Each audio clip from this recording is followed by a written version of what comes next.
Students, whatever homework is given to you, you have to submit it on the very next day between 8 am to 1 pm to the given WhatsApp number, and it is compulsory to submit your homework as your attendance will be marked on the basis of your submission.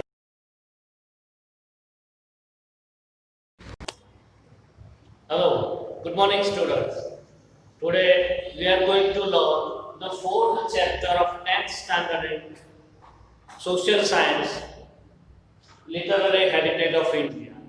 And in this lesson, we are going to learn the medieval literature. Dear students, in medieval literature, it was divided into the two forms. First, the literature that was developed into the North India, and the literature that was developed into the South India. Now let's look at the North Indian literature. In the beginning of the medieval age, Sanskrit was the main language. It is considered the language of scholar, and that is why much more literary work in Sanskrit language written at the time of the medieval literature. Sanskrit became the language for the scholars, and a great work that is written in Sanskrit. Among them, first one, the Katha Saga, the first important book of Sanskrit language, that was Katha Saga. It was written by Somdev. And second one, the Raj Tarangini. It was written by Kana. These two books that were a very great book of that time in Sanskrit language. These books that depict the history of Kashmir, as the composition of these two books that were into the Kashmir, and it describes the history of Kashmir. Another great book of the time, that of Geet Govind, and it was written by poet Jayadev. In this poem, in this book, a lot of description that is given by Jayadev. This is of the Sanskrit. Now, as the time passes, Sanskrit becomes the language for the scholars, and for the common people, it becomes very difficult to understand the Sanskrit. And that is why more importance that is given on the local language. And from this time, the language of Upabransh has started. The type of Upabransh language that has started. Now what is this Upabransh language? Upabransh means the language which did not strictly follow the norms of the Sanskrit language. The language which did not strictly follow the norm of the Sanskrit rules and regulations. Those languages are called the Upabransh language. And among them, Hindi, that was one of the most example of it. Hindi that was originated from the Sanskrit language, and a lot of literary work were written in Hindi. Of this time, one great work is Prithviraj Rasam.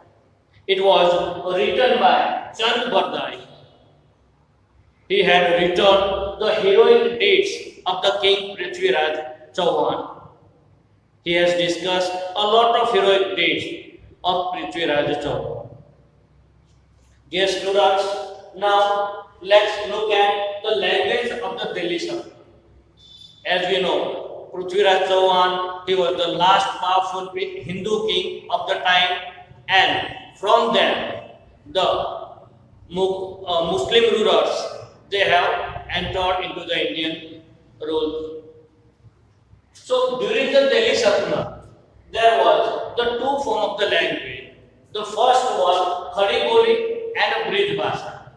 These two languages that was given more importance at the time of the Delhi Sultanate. And a lot of literary work that is written in this. Many devotional songs that was written into this language. Now, the literary work, literature in the Persian language.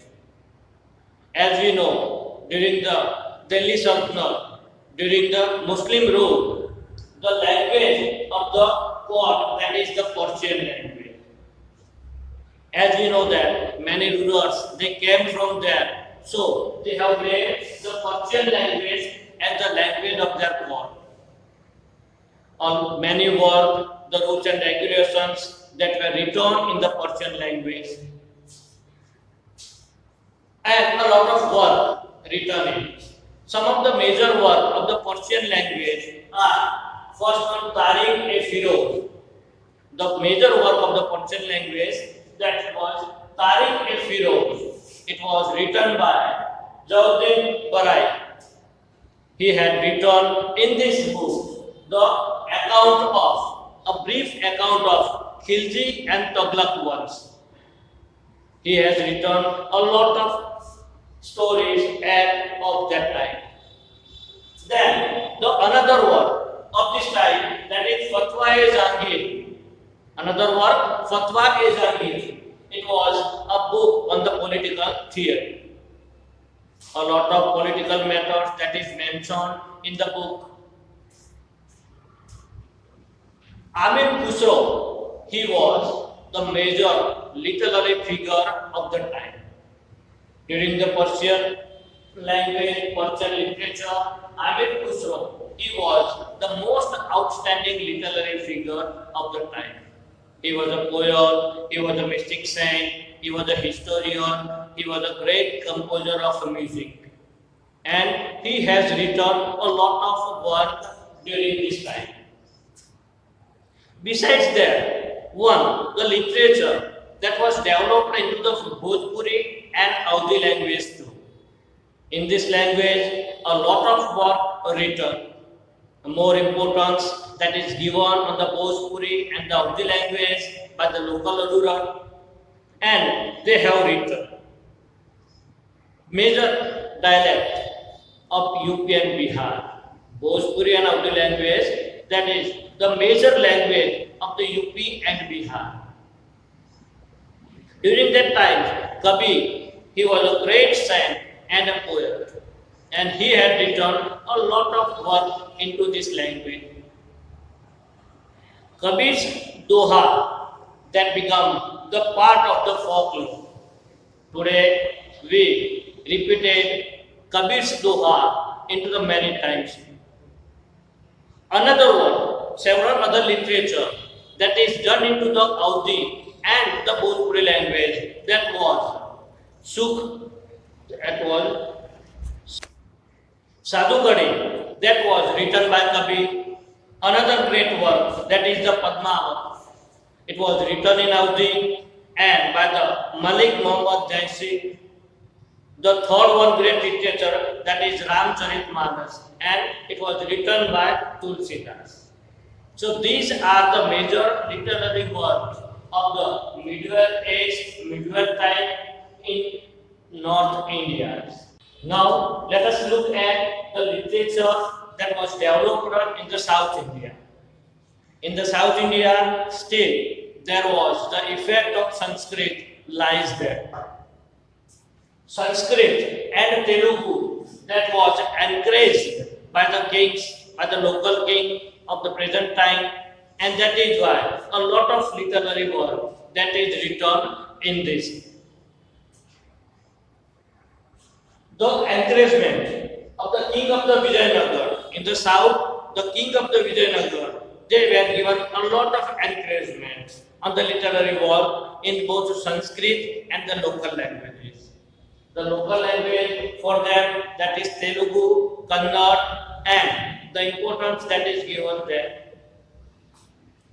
Raja Krishna Dev Raya, he was one of the great kings of the Vijayanagar in the southern India.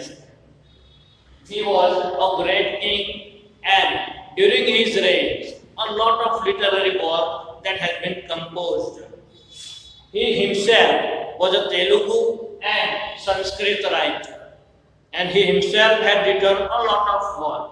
Among them, one Abuttal Malaya he has written. The other one of that time, that is written in Jainism and Kannada language. In Kannada language, it is written Adipura and the Vikrama Arjun that was composed by the Pampa. The another one that is the Shakti Puran. It was written by the written by Pona. It describes the life of 16th Jain Tirthankar. He has mentioned the life of 16th Jain Tirthankar into the Shanti Puran. Another one that is Adinath Puran and Gadayuth that was written by Rana. And the another major one of that time that is the Ramayana that was composed in Tamil language by Kamban. So dear student, these are the medieval literatures of the medieval age.